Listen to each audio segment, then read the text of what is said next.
Hi everyone, I shall be discussing about the pathophysiology of COVID-19.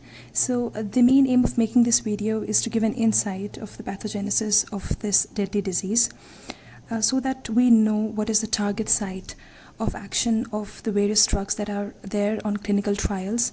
And after knowing the pathophysiology, maybe some of the genius minds can come up with other treatment options.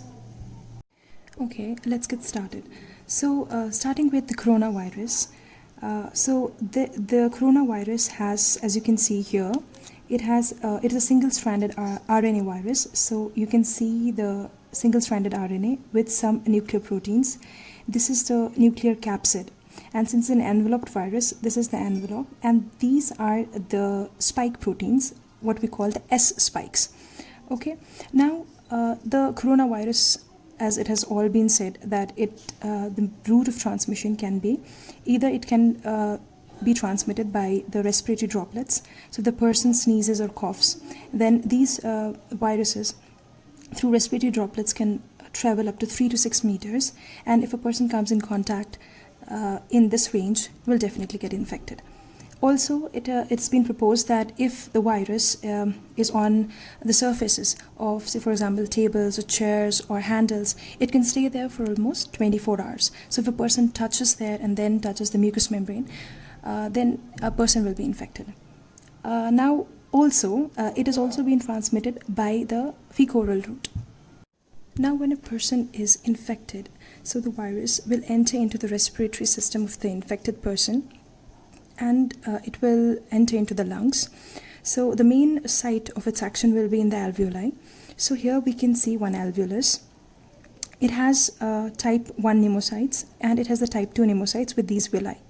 Okay, so the main site of action of this coronavirus is the type 2 pneumocytes. So it enters the type 2 pneumocytes, and what actually happens inside the type 2 pneumocyte I should be describing in this chart. So this is the coronavirus and this is the type 2 pneumocyte, okay, with the villi. So these type 2 pneumocytes, they have ACE2 receptor, that is angiotensin converting enzyme 2 receptor on their surface, and with the help of this receptor, this coronavirus will enter into the type 2 pneumocytes.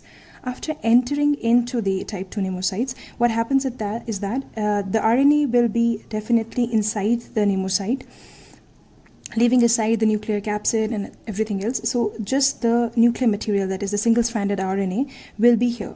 Okay, and then it will follow two paths.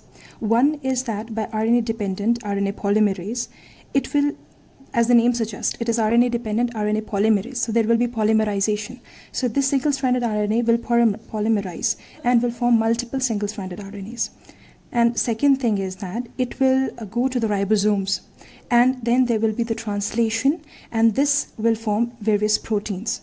Now, I shall be repeating again. So here we have the single-stranded RNA. Either it will be acted upon by the RNA-dependent RNA polymerase, and it will also be taken up by the ribosomes, and then translation of these into the proteins.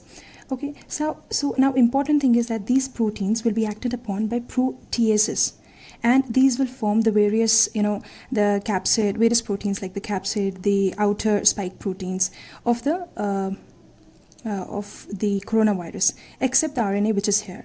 Now this RNA will bind to this, and we'll find a lot of coronaviruses, newly formed coronaviruses.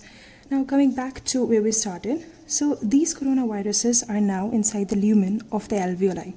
Okay, so these will be released from here, from the type 2 pneumocytes. They will be inside the alveolus, and they will stimulate the immune system, and which is the innate immunity, and the macrophages will first come into play. So macrophages will be activated, and upon activation, these macrophages will be releasing interleukin 1, interleukin 6, and tumor necrotic factor alpha.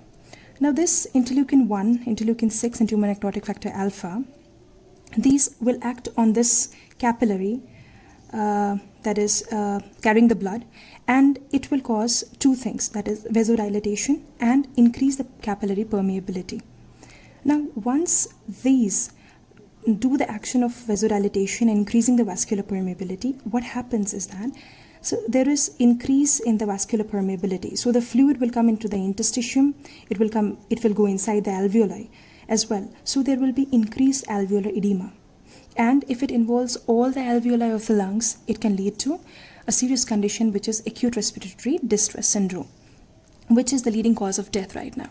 Okay, so another thing that can happen is these fluids, interstitial fluid which is coming out of the capillaries, can cause the collapse. It will be pressure over here, and it will cause the collapse of the lung alveoli, leading to the alveolar collapse. So there will be no gaseous exchange, and there will be hypoxemia, causing sudden onset of breathlessness.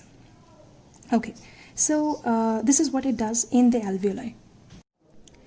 Now there is hypoxemia, and there is sudden onset of breathlessness. This hypoxemia, there will be partial pressure of the oxygen will be reduced, and this will activate the chemoreceptors, and the sympathetic nervous system will be stimulated, and causing the increased heart rate, increase in the respiration rate. So this will be the effect of the vasodilatation, vascular permeability, which can either cause the alveolar edema, or it can cause alveolar collapse, leading to sudden onset of breathlessness, increased heart rate, increased respiration rate. Besides these, besides the macrophages, the neutrophils also come into play.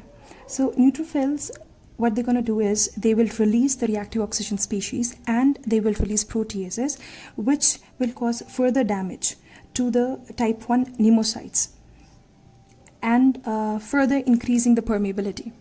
Okay. So one more thing is that the interleukin 1, interleukin 6, and tumor necrotic factor will also act on the hypothalamus, causing fever. Also, that when there is too much of the inflammatory response, it will stimulate the production of sputum and cough, which can lead to consolidation or pneumonia. So these are the clinical presentations, as we can see: fever, cough with sputum production, sudden onset of the breathlessness. So fever, cough, and sudden onset of breathlessness, these three symptoms are very much suggestive of a COVID-19 infection. Now what can be the the severity of the disease? So if there is severe vasodilatation, as we can see here, if there is a severe vasodilatation, so we know that the capillary permeability is increased and there is vasodilatation, so the venous return will be decreased and the peripheral resistance will be decreased. If the venous return and peripheral resistance is decreased, so there is decrease in the cardiac output and decrease in the BP, which are the findings of shock. When there is shock, there is hypoperfusion to the organs, which can lead to multi-organ failure. So they can be either the kidney failure, they can be liver failure. Okay, so these are the deadly effects of the viruses and of this virus specifically. Now coming to the treatment options. We studied initially that the virus can enter into the type 2 pneumocyte by the help of this ACE2 receptor. So if we give a drug that inhibits this entry, then we can be very much successful in preventing the disease, or it can be a good treatment option. So second is, if we inhibit this RNA-dependent RNA polymerase, which is actually causing the polymerization of the virus and further multiplication. So if we inhibit this RNA-dependent RNA polymerase, or if we inhibit this proteases, so the further protein components of the virus won't be formed. So these are the sites of the actions of the drugs that are right now on the clinical trial. So the drug that will inhibit the ACE2 receptor is chloroquine or hydroxychloroquine. The second drug that we have is remdesivir, which is an RNA-dependent RNA polymerase inhibitor. The third drug that we have is ritonavir, which will inhibit the proteases. So these are the present clinical trials that are running on the following drugs, and where they act and why we are using the particular drug is, I hope it's pretty much clear now.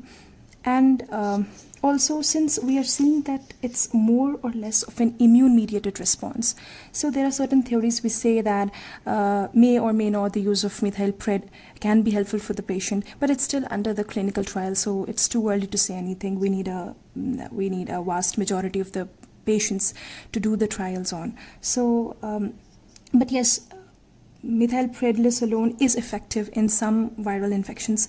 Regarding COVID-19, nothing has been given out yet. So we can look forward to some more treatment options, I guess. And I hope this video was useful for all of you. Thank you so much.